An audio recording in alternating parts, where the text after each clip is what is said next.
เฮ้ย เฮ้ยตื่นดิ เฮ้ยไอ้อีดอก เฮ้ยตื่นดิ เฮ้ย กูบอกให้ตื่นมึงจะตื่นดีๆไหมไอ้เหี้ยต้องให้กูไปหยิบไม้เบสบอลนะฮะสัตว์ตื่น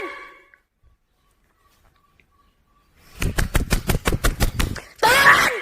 ว้าวมาดิลูกตื่นดิโอ้โห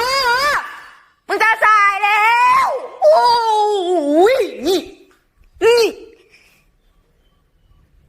ไอ้หน้าหี